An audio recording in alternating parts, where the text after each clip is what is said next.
You think your pain started with you, but it didn't. The anger you can't explain, the shame that clings to your identity, the fear of becoming your father, or worse, the terror of becoming nothing at all. It feels personal, like something you failed at. But what if you were simply handed a torch you never asked to carry? Because whether you realize it or not, you are the product of generations. And the parts of your ancestors that they never faced, their wounds, their regrets, their buried emotions, didn't vanish. They went underground, into you. This is the inheritance no one talks about.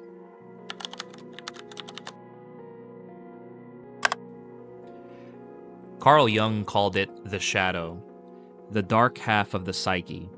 Everything you deny, repress, or refuse to acknowledge in yourself gets buried there, but it doesn't disappear, it waits. Most people think the shadow is purely individual, your own fears, your own flaws, but Jung also believed in the collective unconscious, a shared psychic reservoir passed down from those who came before us. Inside that reservoir are not just archetypes, but unprocessed emotional realities, the stuff that your family never dealt with. Think of it like a psychic basement. You live on the upper floors, your conscious life, your rational mind. But underneath are rooms filled with old grief, unspoken anger, and shameful memories.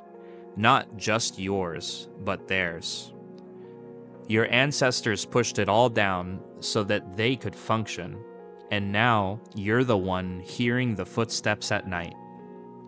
Your shadow might include the temper your father never controlled, the helplessness your mother never admitted, the guilt your grandfather carried home from war but never spoke of, or even the ambition of your grandmother who wasn't allowed to express it. These things don't die with them, they pass on to you, silently, and if you never go downstairs, they stay in control.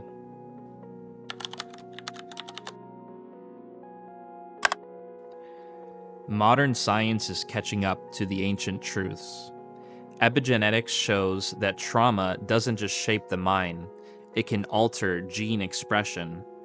A mother under chronic stress can pass heightened stress response to her children. A grandfather's experience of famine can impact the metabolism of his grandchildren. These changes don't rewrite the DNA, they switch certain genes on or off. In other words, your body remembers pain it never personally experienced. Jung would say the same thing about the psyche. He believed we inherit not only biology, but unresolved psychic content. The repressed emotions and patterns that weren't dealt with in previous generations become part of our unconscious. So if your father numbed his pain instead of facing it, you might grow up with a sense of emptiness that you can't explain. If your mother feared vulnerability, you might flinch from love without knowing why. You're acting out a play written before you were born, and unless you become conscious of the script, it will continue to control you. Families don't just pass down genetics, they pass down emotional blueprints, silent rules that tell you who you're allowed to be. You might never hear them out loud, but you feel them in your bones. Don't cry. Don't question your father. Don't bring up what happened. Be strong, stay quiet, and move on. These rules are survival strategies created by people who were hurting but didn't know how to heal. So instead of facing pain, they built walls, and they raised you behind them. In Jungian terms, this is how the shadow is formed. Everything the family rejects gets buried: anger, grief, vulnerability, desire. And to stay safe, you learn to bury those things in yourself too. You become the good son, the quiet daughter, the overachiever, the caretaker, not because that's who you are, but because that's what was acceptable. So much of your personality might not be your truth. It might just be what was rewarded. But here's the problem. The parts of you that were silenced did not disappear. They became symptoms. Anxiety, numbness, shame, explosive anger, addictions that feel like they came from nowhere. You're not broken. You've just been living by rules that were never yours, and it's time to rewrite them.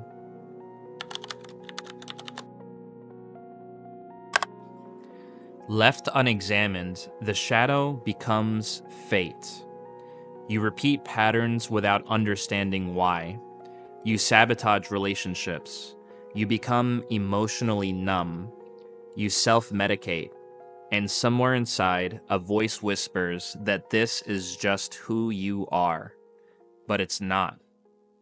These aren't flaws you choose. They're wounds that you inherited. And if you don't face them, you'll pass them on too. Unconsciously. Just like your parents did. Like their parents did. You either repeat the trauma, or you become the one who breaks it.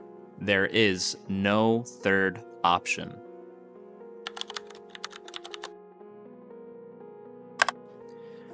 So how do we break the cycle? The first step is to see it. Start asking questions about your family. What did your father avoid? What topics made your mother anxious? What secrets were buried in silence? Every emotional reaction you have is a clue. The next step is to feel it.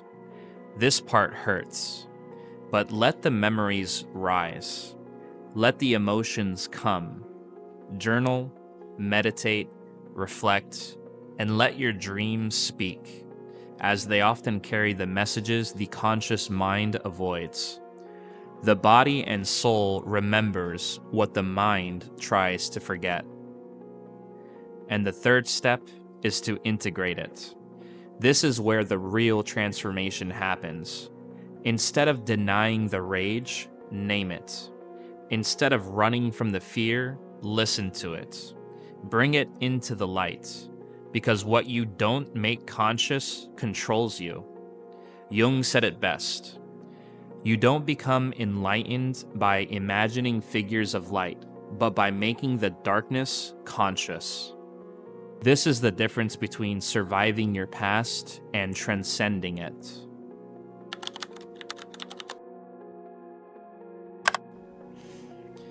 You were born at the intersection of blood and choice. You didn't choose the wounds that you inherited, but you get to decide what happens next. You can run from the darkness, or you can become the one who faces it. Not to condemn your ancestors, but to redeem them. When you do the work they couldn't do, you don't just heal yourself, you honor them, and you protect those who come after you. Picture this. A man kneels beside a river, holding a mirror. Behind him, shadows. Generations of faces he's never met. Some proud, some broken, some forgotten. And ahead of him, a child yet to be born, looking up, waiting. He stands up and walks forward. You are the turning point. Break the cycle. Thanks for watching, and best of luck on your journey towards integration.